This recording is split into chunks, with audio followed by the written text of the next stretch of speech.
வானிலை உறவுகள் அனைவருக்குமே பார்த்தீங்கன்னா வணக்கம். காலை 11 மணி வானிலை அறிக்கை மிக முக்கியமான ஒரு அறிக்கை அப்படின்னே சொல்லலாம். 30 நேற்று மேக குவியல்கள் வேலூர், ராணிப்பேட்டை கிழக்கு கூட வரலை. ஓகேங்களா, காஞ்சிபுரத்தையே ரெயின் டச் ஆகலை நேற்று. ராணிப்பேட்டை மாவட்டத்துடைய கிழக்கு பகுதி வரைக்கும் திருப்தியான மழையை கொடுத்து அப்படியே செயலிழந்தது. சென்னை, திருவள்ளூர், காஞ்சிபுரம், செங்கல்பட்டு எந்த மாவட்டத்துக்குமே ஒரு ரெயின்ஃபால் ஆக்டிவிட்டியே கொடுக்கல. பட் குட் ரெயின் எங்கன்னா இருந்துச்சுன்னா திருப்பத்தூர், திருவண்ணாமலையுடைய மேற்கு பகுதிகள், ராணிப்பேட்டை மாவட்டத்தின் கிழக்கு பகுதிகள், ராணிப்பேட்டை மாவட்டத்தின் மத்திய பகுதிகள் வரைக்குமே நல்ல மழை பொழிவு இருந்தது.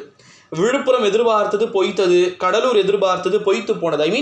நேற்று முழுவதுமே தமிழகத்தில் பெருசாக வெப்பம் இல்லை. ஆனால் இன்னைக்கு அப்படி கிடையாது. கொடூரமான வெப்பம், 100 டிகிரியே இன்னைக்கு சில மாவட்டங்களை டச் பண்ணோம். 100 டிகிரி வெப்பம். ஓகேங்களா. ஸோ அதனால் இன்று மாவட்ட வாரியாக மண்டல வாரியாக வானிலை அறிக்கை இதில் நம்ம சொல்லலாம். இரவு வானிலை அறிக்கையும் இருக்குது. ஓகேங்களா. குறிப்பாக மண்டல வானிலை அறிக்கைகளாக நம்ம பார்த்தோம் அப்படின்னா, குறிப்பாக வட மாவட்டங்கள், வடமண்டலத்தை பொறுத்த வரைக்கும் சென்னை, திருவள்ளூர், காஞ்சிபுரம், செங்கல்பட்டு, திருப்பத்தூர், திருவண்ணாமலை, ராணிப்பேட்டை, வேலூர், கடலூர், விழுப்புரம், கிருஷ்ணகிரி, தருமபுரி, சேலம், இது உள்ளடக்கிய மாவட்டங்கள் முதல் மண்டலமாக பிரித்து கொள்ளலாம். இந்த முதல் மண்டலம் தான் இன்னைக்கு டாப் ரெயின்ஃபாலாக இருக்கும். கனமழை பரவலாக இந்த பகுதிகளில் பதிவாகக்கூடும். ஓரிரு இடங்களில் மிக கனமழையும் கூட இந்த மாவட்டங்களில் பதிவாவதற்கு வாய்ப்புகள் இருக்கிறதுலையே ஒரு டாப் ரெயின்ஃபால்னா இந்த மாவட்டங்களில் இன்று பதிவாகும் என்று எதிர்பார்க்கப்படுகிறது. எப்படி இந்த மழைப்பொழிவு இருக்கும் அப்படின்னா, நள்ளிரவை தாண்டிய மழைப்பொழிவு இந்த மாவட்டங்களில் தெரிகிறது. இன்று இந்த மாவட்டங்களை ஒட்டிய தெற்கு ஆந்திரா பகுதிகள், கர்நாடகா எல்லை பகுதிகளில் மிகச் சிறப்பான மழைப்பொழிவு இருக்கும். அடுத்த கட்டமாக டெல்டா மண்டலத்தில் மழைப்பொழிவு எப்படி இருக்கும் அப்படின்றத பார்க்கலாம். டெல்டா மாவட்டங்களில் ஒரு 10 மணிக்குள்ளேயே இன்னைக்கு மழைப்பொழிவு முறிந்து 6 மணியிலிருந்து 10 மணிக்குள்ளான காலகட்டத்தில் இன்னைக்கு டெல்டா மாவட்டங்களுடைய மழைப்பொழிவு இருக்கலாம். திருவாரூர், தஞ்சாவூர், நாகப்பட்டினம், மயிலாடுதுறை, திருச்சி, இது டெல்டா பகுதிகளை உள்ளடக்கிய பகுதிகள். திருப்தியான மழை, இவங்களுக்கும் கனமழை இருக்கு. சில இடங்களில் மிக கனமழை பதிவாகலாம்.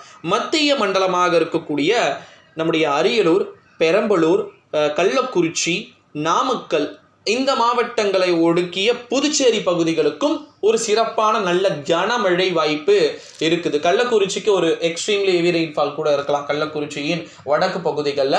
அடுத்த கட்டமாக கொங்கு மண்டலம், கோயம்புத்தூர், நீலகிரி, தேனி, ஈரோடு, திருப்பூர், நாமக்கல், இந்த மாவட்டங்களில் உறுதியான மிதமானது முதல் சற்று கனமழையும், வர மேற்கு தொடர்ச்சி மலை மாவட்டங்களுடைய மலைகளுக்கு இருக்கக்கூடிய பகுதிகளில் நல்ல மழை பொழிவு இருக்கலாம்.